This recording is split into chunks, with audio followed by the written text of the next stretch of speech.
Está muy buena la señal.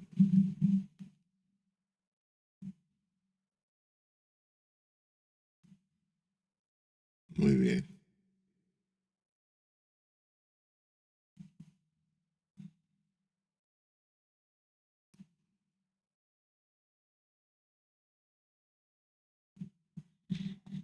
Y decíamos que la última clase estábamos analizando este tipo de problemas, elementos curvos. Y lo que hacíamos en este caso era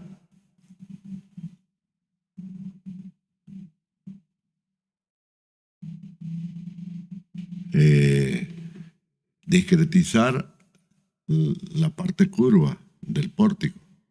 Todos los elementos curvos o toda la parte estructural que sea curva, bueno, pues eso es lo que discretizamos en elementos rectos, de tal manera que ocurra esto, ¿no es cierto? De tal manera que ocurra esta situación.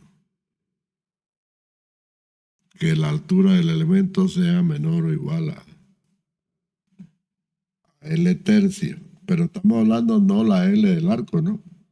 El elemento. O sea, así, por ejemplo, este elemento de acá, esta longitud es la longitud de ese elemento. De ese elemento. Entonces ustedes ya sacan la relación, ¿no? Esa altura debe ser menor o igual a esa L dividido entre 3. ¿Está bien? Eso tiene que ser así. Vamos a ver qué es lo que...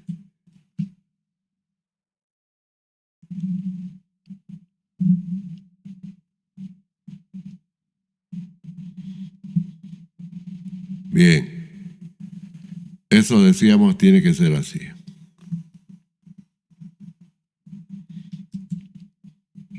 Diga, diga.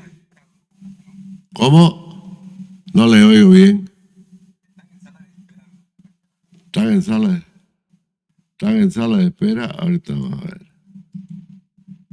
Pero le aviso que aquí no aparece nada. A ver, varios. Esos son todos los que están admitidos toditos. Todos están admitidos. Ahí está el montón.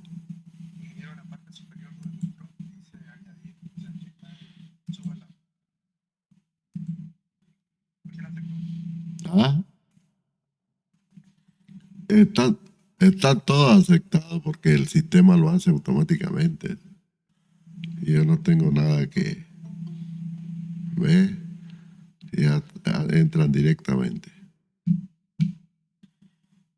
Bueno, no se han perdido nada si es que no pudieron ingresar a tiempo.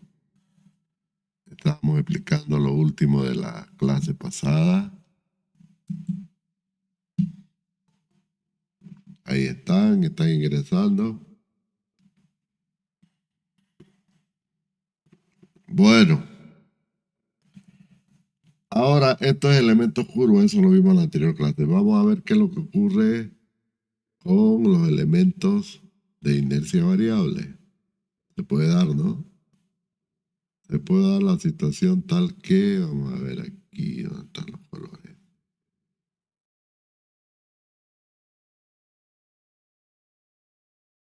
Acá no va a tener que ser negro.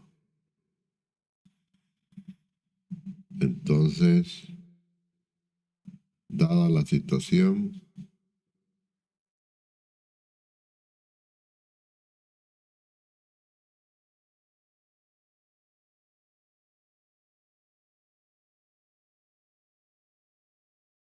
de ese tipo de elementos.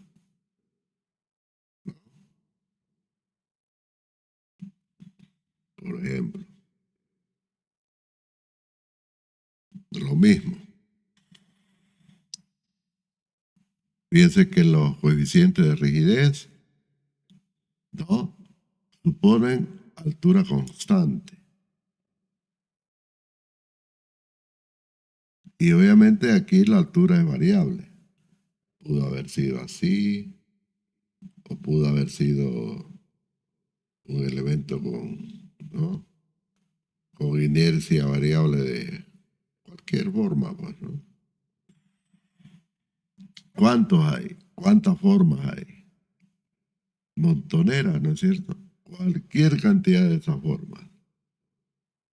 Aquí vamos a poner como título elementos con, con le ponemos así, pues inercia, así lo conocemos, ¿no? Variable o sección variable. Bueno, si varía la sección, pues lógico que varía la inercia, ¿no? Si varía la sección, varía la inercia. Entonces, como tenemos sistemas discretos, donde los elementos finitos son iguales, no digo iguales, no iguales, sino que tienen la misma forma, las mismas características. Y obviamente si aparece uno así en nuestro análisis, pues lógico que este está fuera de esos elementos. Entonces lo que tenemos que hacer es exactamente lo mismo, el mismo concepto, discretización. El mismo, ya se me desconectó esto, ¿qué pasó? Ah, no. Ya. Entonces el mismo concepto, discretización. Hay que discretizar este elemento, ¿no? En elementos rectos. Ahora, ¿cómo lo hacemos acá? Acá es evidente que vamos a tener que necesariamente, digo, vamos a ponerlo con otro color, a ver, con rojito para que cambie, ¿no? Tendríamos que hacer esto. Aquí un elemento recto.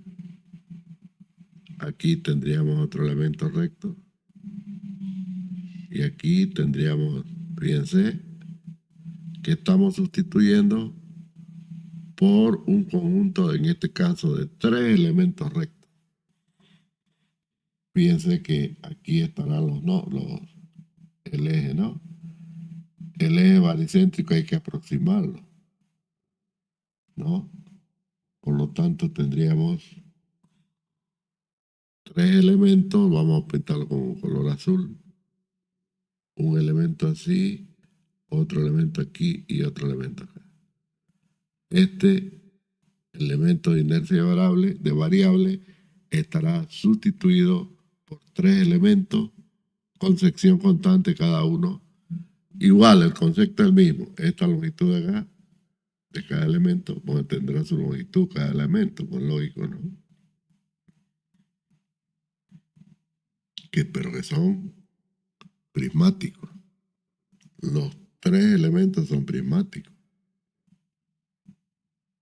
¿no es cierto? Y esas características geométricas y mecánicas las conocemos. Bueno, las mecánicas son las mismas, pero las geométricas son las que van a variar, lógicamente, ¿no? Y la condición sigue siendo la misma, que la longitud tiene que ser menor o igual a, o mejor, la altura dividida entre 3 tiene que ser, o, como lo decíamos acá, la altura tiene que ser menor o igual a L tercio, la misma condición. ¿Eh? Esto está mal, ¿no? Lo hice mal. Entonces lo voy a borrar esto. Lo vamos con el borrador.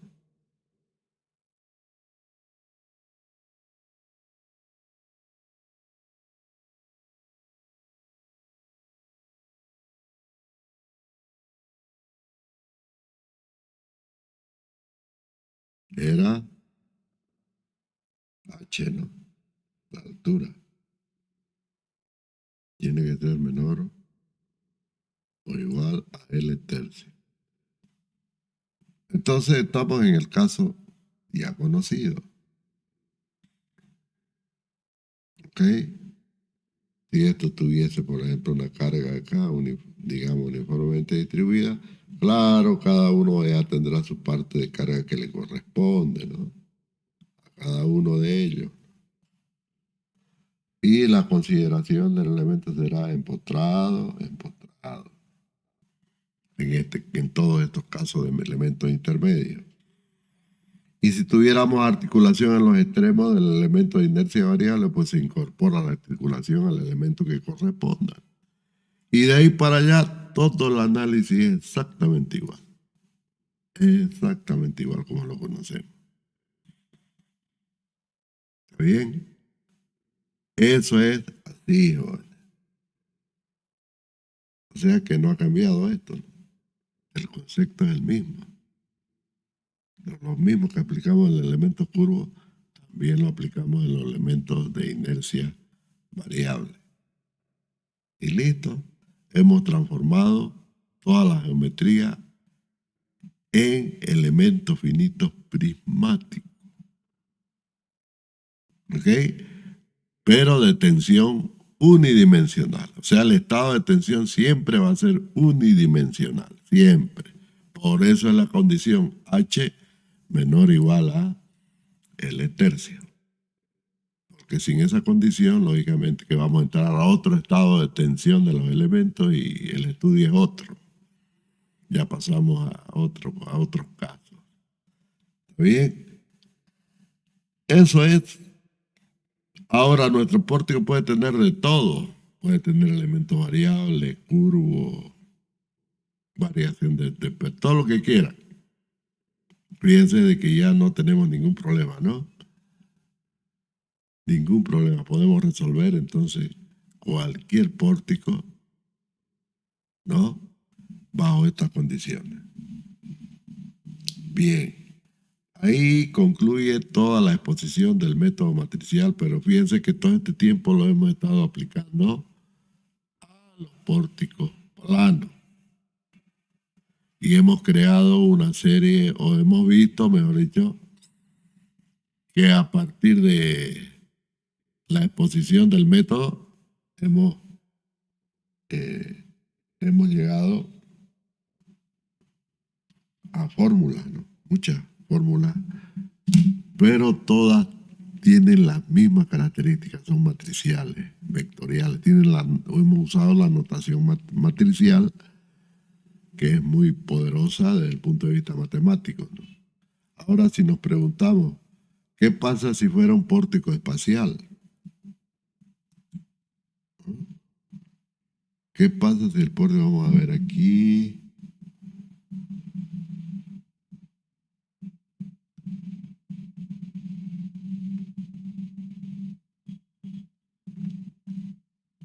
si tenemos algunos ejemplos?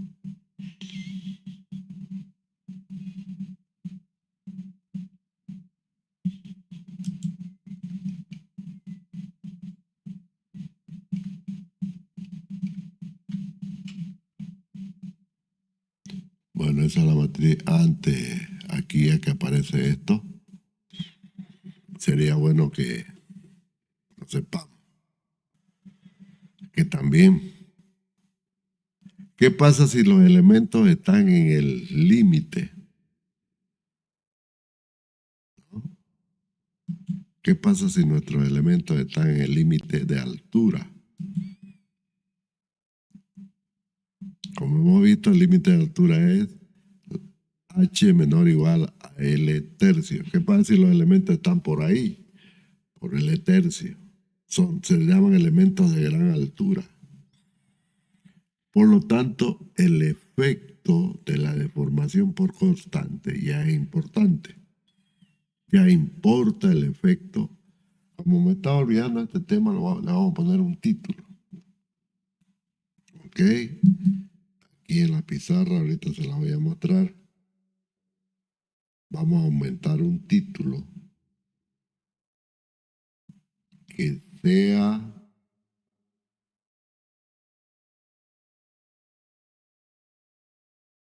análisis.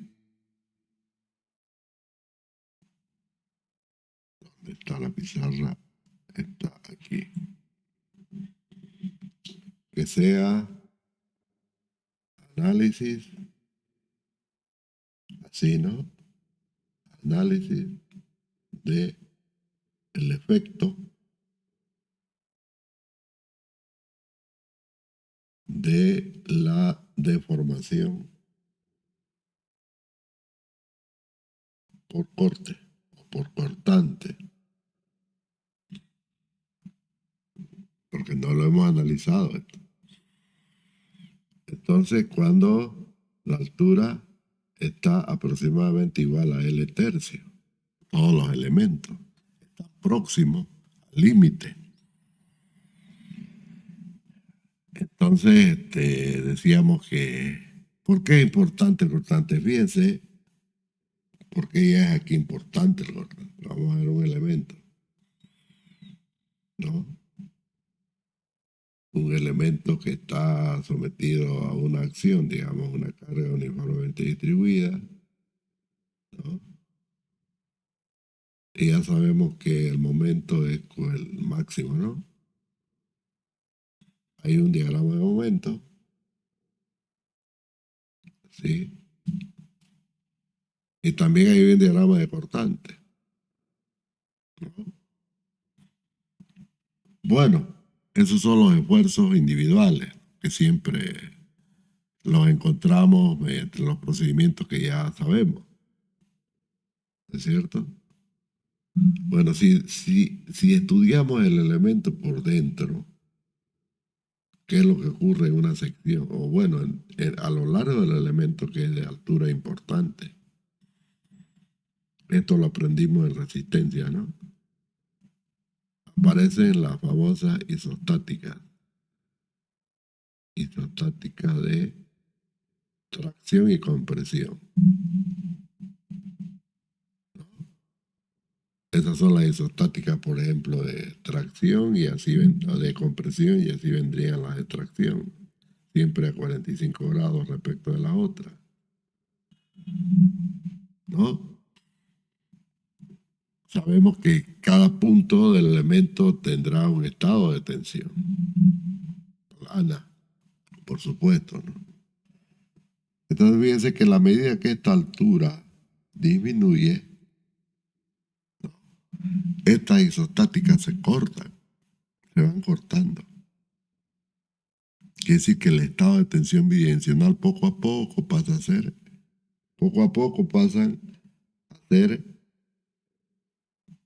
¿no? Poco a poco pasan a ser, decíamos, tensiones longitudinales. Por eso es que hablamos de estado de tensión unidimensional. Pero a la medida que va aumentando la altura, esas tensiones van apareciendo otras tensiones. Y lógicamente, si hacemos el elemento diferencial que ya conocemos, ustedes aprendieron eso ¿no? En hiperestática, quiero decir en resistencia, vieron que el elemento en general está sometido a este tipo ¿no? de fuerzas, el elemento infinitesimal. Entonces, estas fuerzas de acá, estas, que se llaman de cizalladura o de corte, aquí en cada punto de estos, ¿no? Pasa a ser importante, una componente más de todo el sistema. Esto obviamente que lo podemos visualizar mejor en las ecuaciones de Hooke, ¿no? En las ecuaciones generalizadas. O sea que estamos en el límite. De aquí para allá ya la tensión es plana. Y para poder hablar de la ecuación de Hooke, la ecuación generalizada de Hooke, ya tendríamos que entrar en la elasticidad, lo que hablamos en la anterior clase, ¿no? Por eso es que tenemos un límite. Pero ¿qué ocurre cuando estamos trabajando sobre el límite? Obviamente vamos a tener efectos de ese cortante, ¿no? Esto de acá va a ser más importante, ¿eh? Dentro del conjunto de tensiones. Es por eso que el efecto de cortante aparece ya en esta ecuación. Ese phi que ven ahí incorpora el efecto por la deformación de cortante. O sea que le afecta al coeficiente de rigidez. ¿Ok? Ese valor phi es tenemos, ¿no es cierto? Tenemos el modo de elasticidad longitudinal. Ese phi es el modo de elasticidad transversal.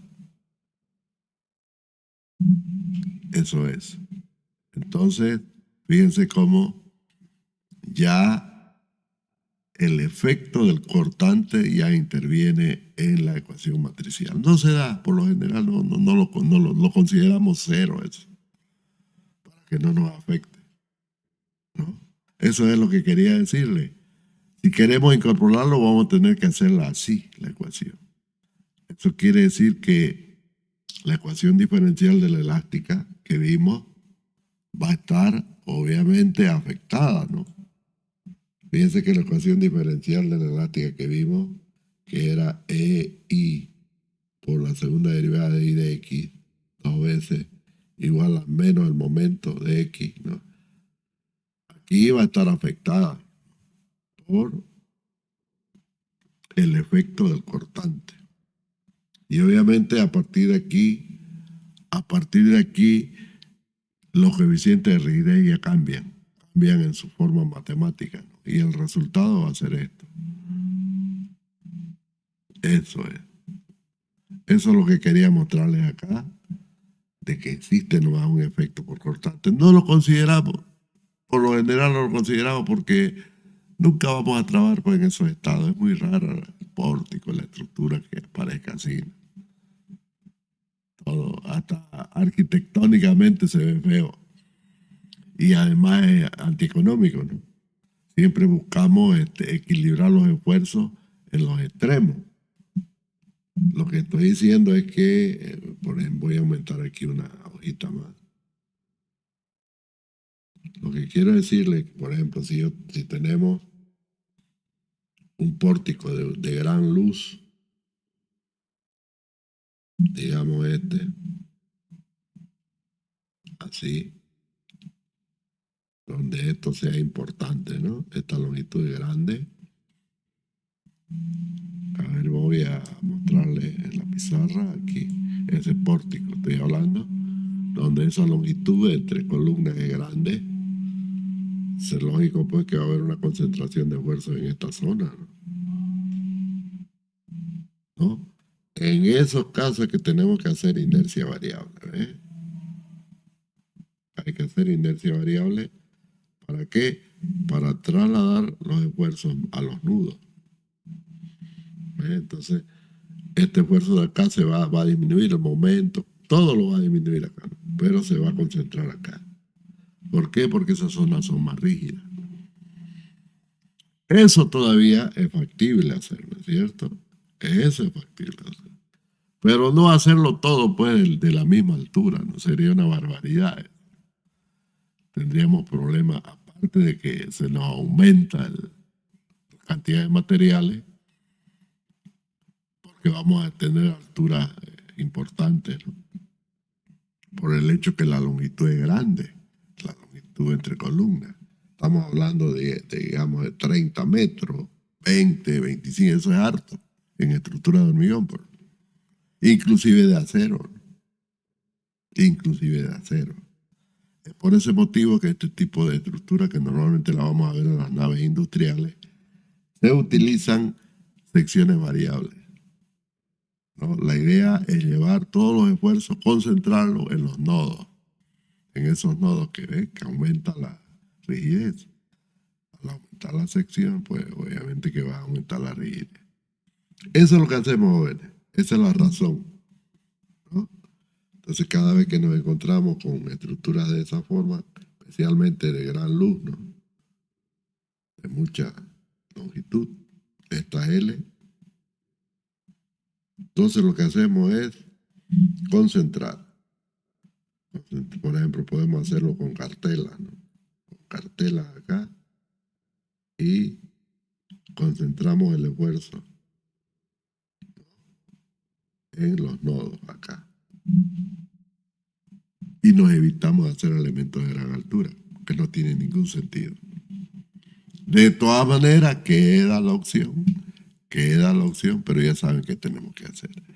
Calcular el coeficiente de corte más encima que este valor phi, ¿no? Que aparece ahí.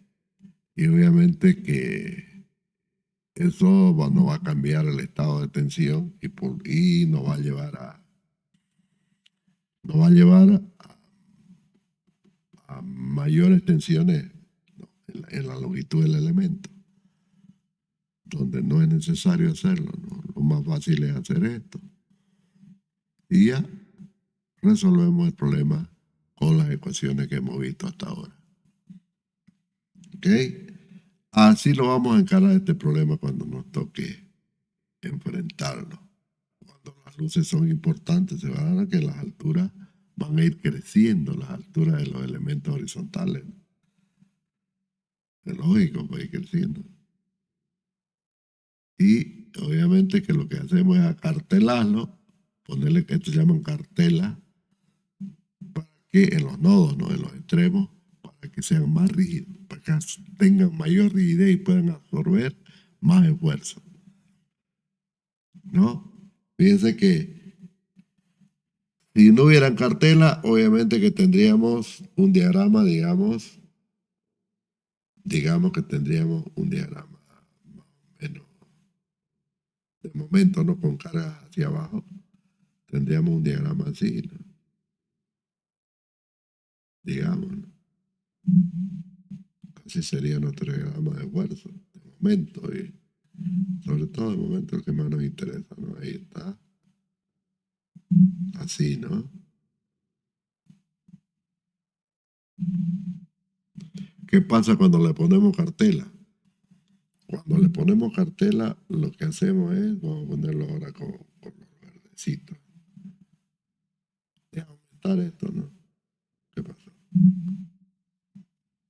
Lo que estamos aumentando este momento en los extremos. De tal manera que el esfuerzo aquí en el centro sea menor, pues no, eso es lo que hacemos. Le damos más rigidez, mucho más rigidez le damos al nodo para que pueda ser capaz de absorber más esfuerzo. Esa es la idea. Sube el diagrama de aumento y el diagrama de corte también va a variar. Y lógicamente que vamos a tener una mejor distribución de esfuerzo y menos cantidad de materiales, ¿eh?, sin poner en riesgo la seguridad. Al fin y al cabo es así, ¿no?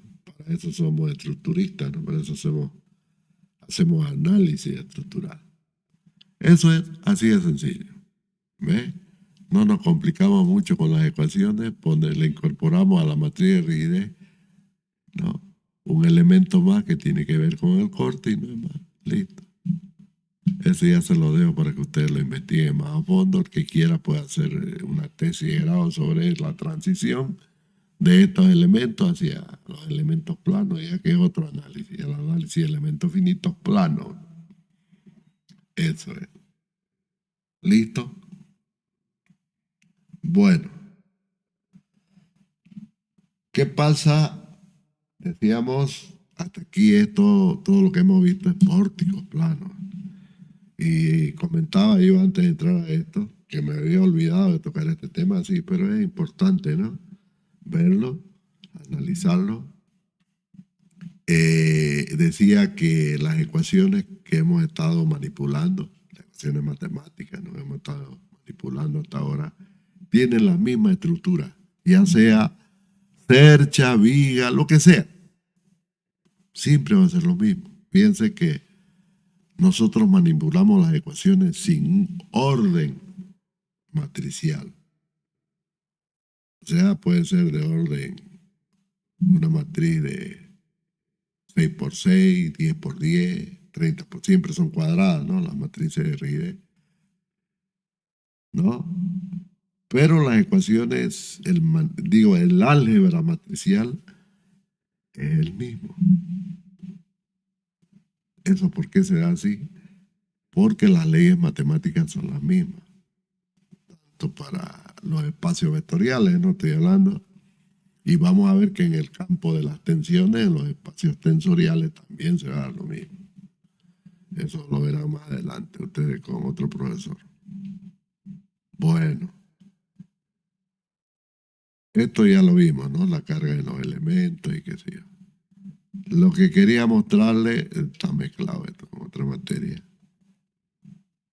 era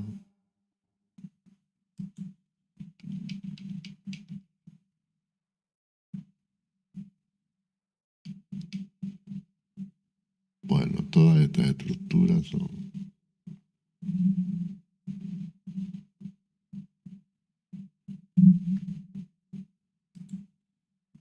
esto de acá,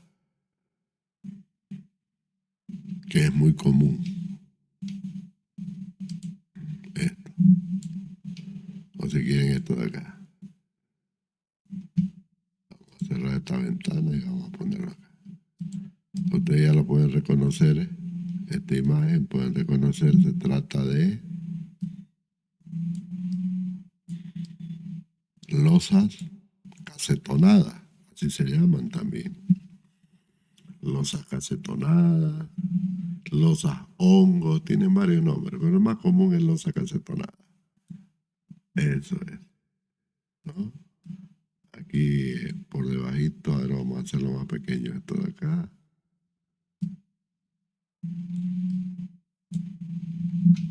Aquí tenemos cómo se van erigiendo, cómo se van construyendo.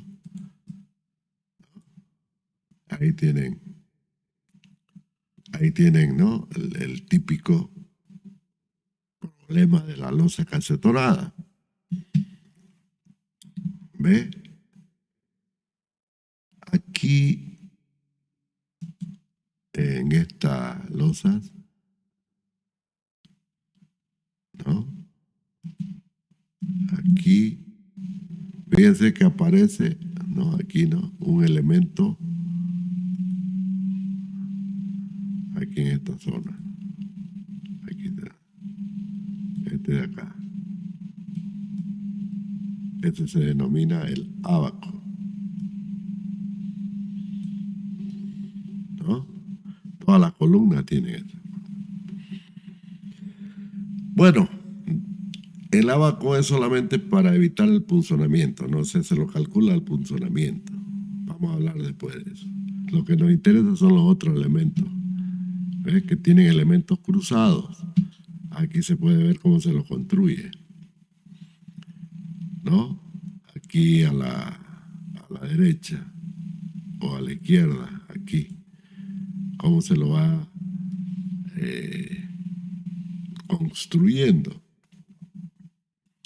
En realidad, estos elementos que entrecruzan se denominan estos nervios. Estos elementos que se entrecruzan son los nervios. Aquí se lo puede ver, los nervios.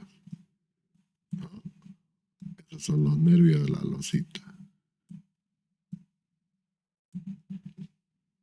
Si nosotros idealizamos esos elementos, vamos a tener este tipo de estructura de acá.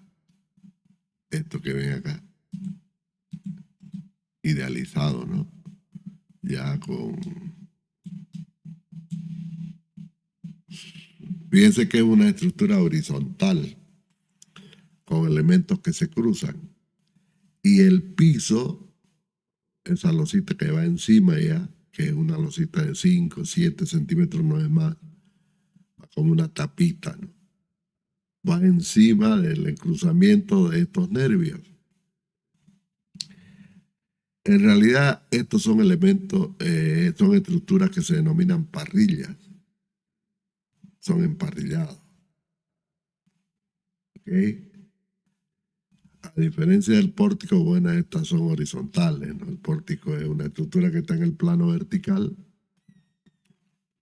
El plano vertical, no, por la horizontal. Y este está en el plano horizontal. No constituyen los entrepisos. Fíjense que aquí desaparece la viga, porque no hay viga. No necesita viga. Claro, aquí aparente, ¿no? Aparenta una viga, como se ve, ¿no? Puede ser que se combine, ¿no? Aquí tenemos, por ejemplo, una viga. Bien. Eso está clarito ahí, ¿no? y que esta de acá es una losa y la otra del fondo es otra, y que ambas losas apoyarían sobre esta vía. Más o menos eso tendría que ser el criterio, ¿no? Bueno, eso se verá en función a la arquitectura, ¿no? Al sistema en su conjunto. Lo que vamos a estudiar ahora es precisamente esta estructura horizontal con cargas perpendiculares a su plano. Siempre es así. Las cargas serán perpendiculares a su plano horizontal. A eso nosotros le llamamos el emparrillado plano o la parrilla plana. Así como el pórtico plano es una estructura, la parrilla es otra estructura. Que fíjense, se puede discretizar en elementos prismáticos, igual que el pórtico. De modo que vamos a tener, bien, aquí se puede ver, ¿no? La parrillita, aquí a la derecha ya construida, y aquí va a estar su ecuación matricial, bien, se va a hacer muy parecida a la del pórtico. Aquí está la parrilla, ¿no? Arriba y abajito tenemos su ecuación matricial. Fíjense que es pintada exactamente. La diferencia es que en vez del E aparece el G. En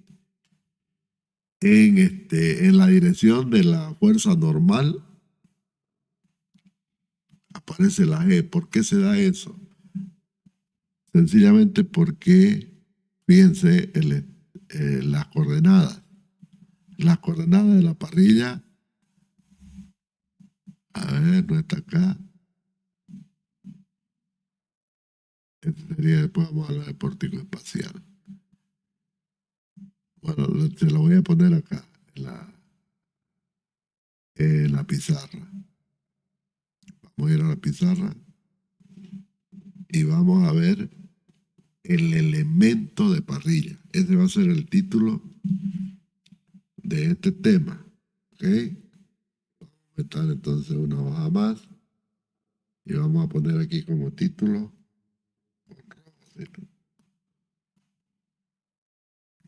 elemento finito de parrilla. ¿Ve? O emparrillado plano. ¿Ok? Vamos a escribirlo bien. Finito de parrilla. De hecho, tiene que ser un elemento, vamos a llevarlo aquí, negrito, ¿no?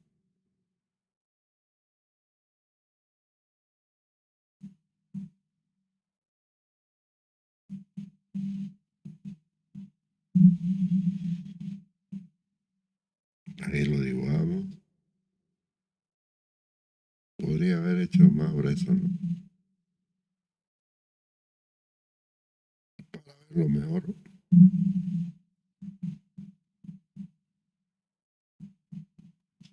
Ahí está el elemento de parrilla, uno de esos nervios. ¿Cuáles van a ser su estado de tensión? Eso es lo que tenemos que ver ahora, ¿no? Fíjense en el sistema de coordenadas locales, el sistema verde que siempre hablamos, el sistema verde, ¿no? Vamos a poner el lapicito de color verde. Tendríamos las dos coordenadas correspondientes al cortante, ¿no? Esta sigue siendo P2, ¿no? Y P5. Las dos correspondientes al momento. Acá sería P3 y acá sería P6. Pero las de aquí ya no son normales, ¿no? Ya no serían normales, ya serían torsores. Vamos a cambiar el símbolo, vamos a poner así. Eso indica el pulgar. El pulgar de la mano derecha indica esa doble flecha. Y ya sabemos las manos, ¿no? Nos van a indicar los dedos, nos van a indicar el sentido positivo del torsor. En este caso igual va a ser el P1 y el P4. Ahora son torsores, ya no son normales, es la única diferencia. Todo lo demás sigue siendo igual, pues, ¿no es cierto? ¿Y por qué es así? Porque claro, si nos vamos al dibujito, fíjense, cuando un elemento de estos se flexiona, ¿no? A su vecino que están en sus nudos lo obliga a torsionarse, pues lógico, ¿no? No, imaginémonos, imagínense pues la deformación, ¿no? Imagínense la deformación. Cuando uno de estos elementos se flexiona, lo obliga al otro elemento este, a torsionarse, ¿no? A los dos vecinos. Ya no es giro en el plano, ¿no? ¿No es cierto? Eso es. Entonces es esfuerzo de torsión, jóvenes. Torsión. Ese es el estado de esfuerzo. Y claro, los desplazamientos van a ser igual, transversal P2, P5, en la dirección del delta, ¿no? Delta 3 y delta 6, todo eso siguen siendo los mismos desplazamientos que conocemos. Solo que en la dirección 1 y 4 ya vamos a tener giros que nosotros en resistencia, ¿no? O en mecánica de materiales no le llamamos distorsión, ¿no? Así le llamamos. Un giro que provoca una distorsión longitudinal en el elemento y por tanto es otro tipo de esfuerzo. El principal esfuerzo ahí es el cizallamiento, el corte. Es por eso que vamos a ver aquí en la ecuación de Ride que aparece, fíjense, el G, ¿no? En la matriz de Ride, aquí está, se las estoy mostrando. La matriz de Ride del elemento de parrilla va a tener entonces, en vez del normal, va a tener un torsor.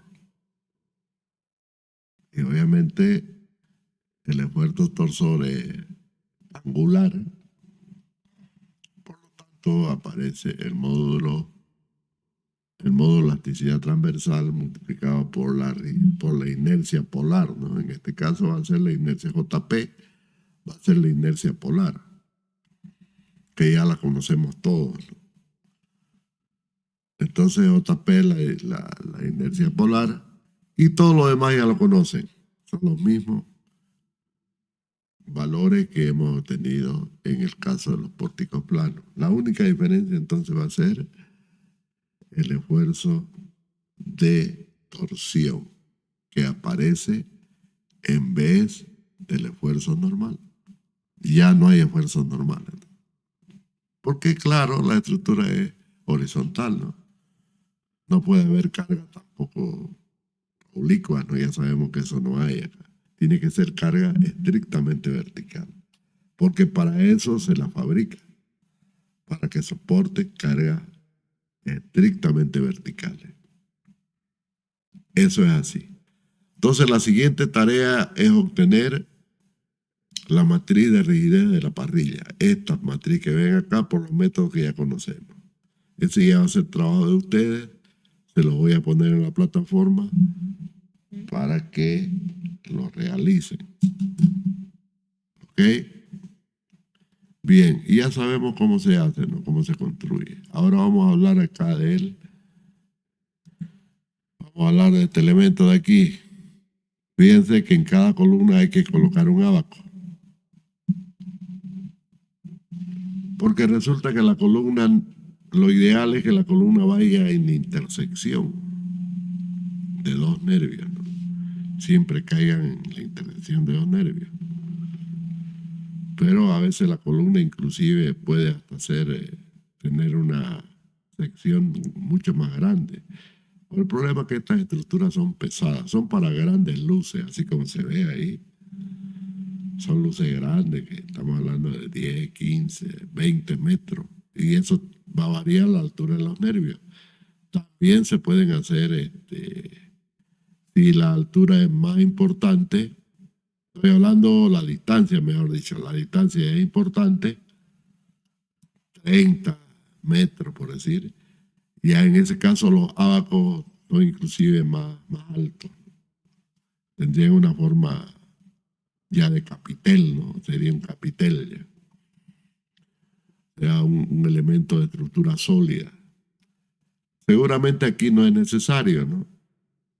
Un ábaco que tiene la altura de los nervios, inclusive de los nervios más la capa de compresión que va arriba, ¿no?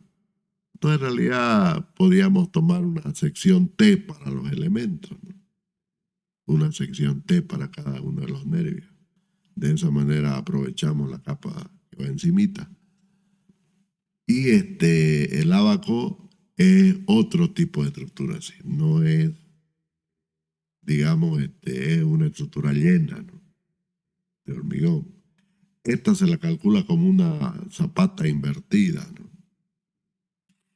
A punzonamiento. El efecto del punzonamiento.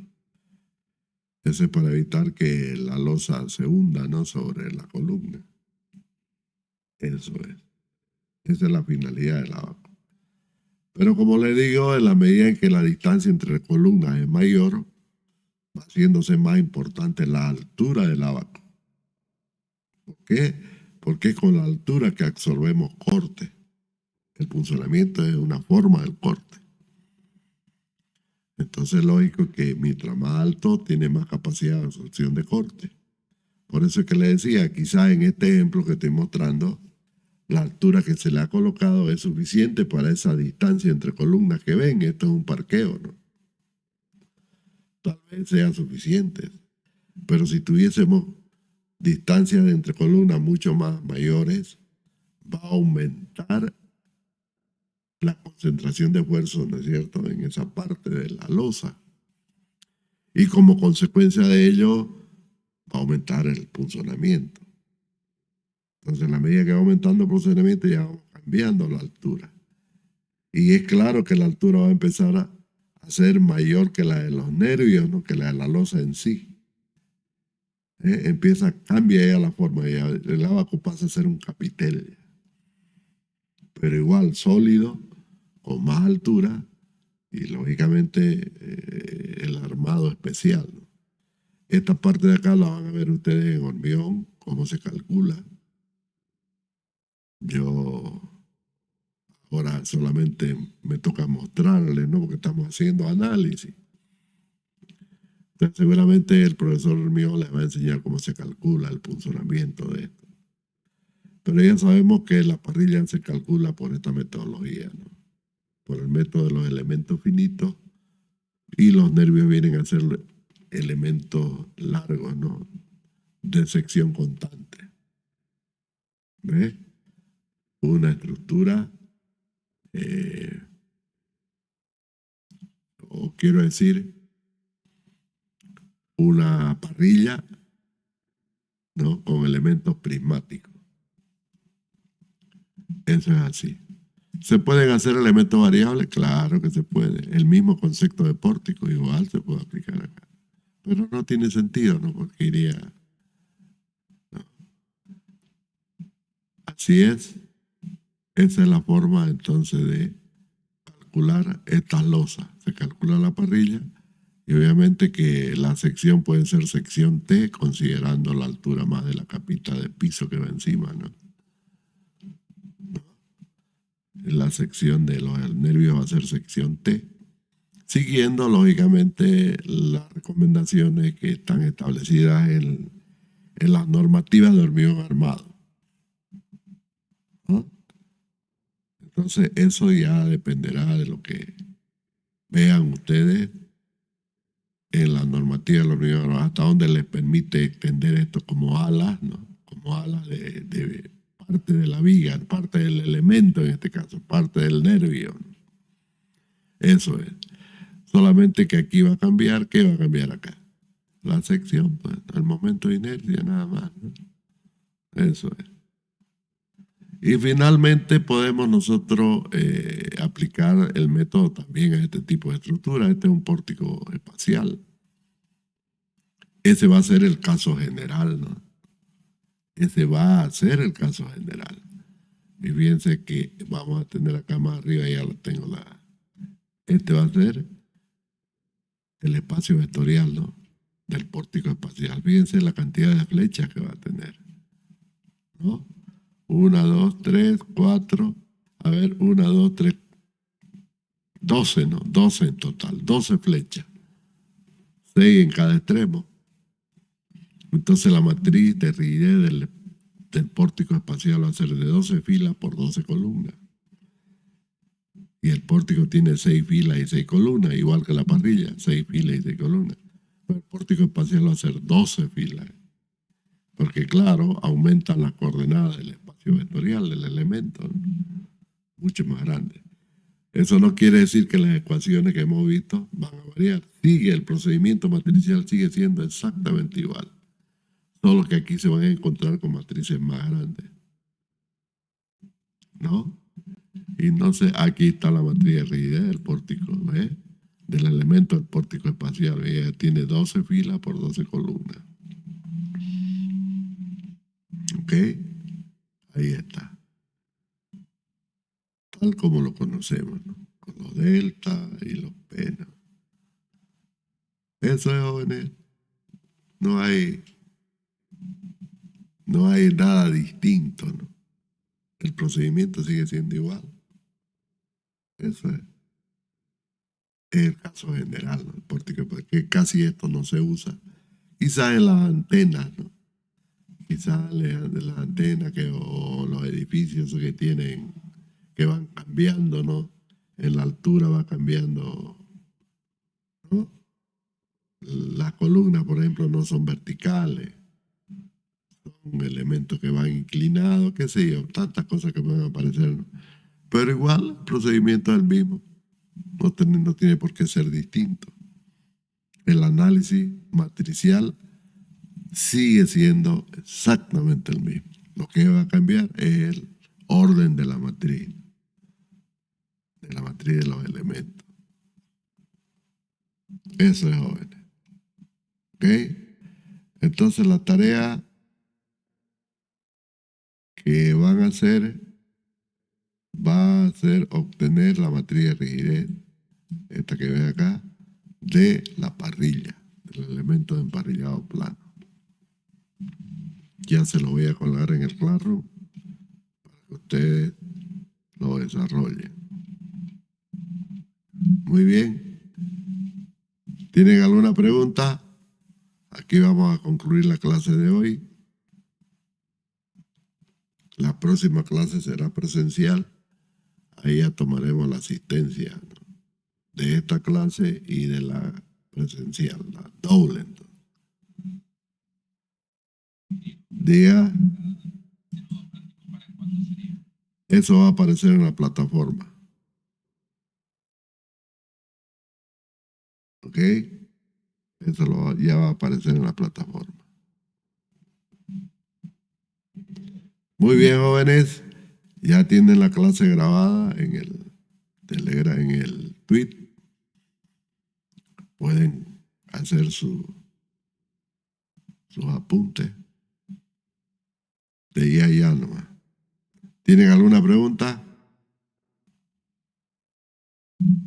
Ya tenemos 1 hora de clase y un poquito más.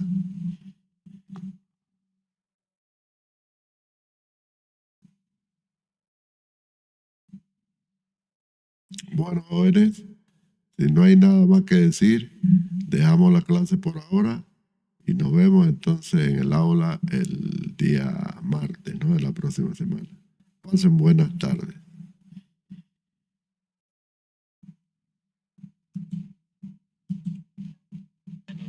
Hasta luego, hasta luego, hasta luego, hasta luego.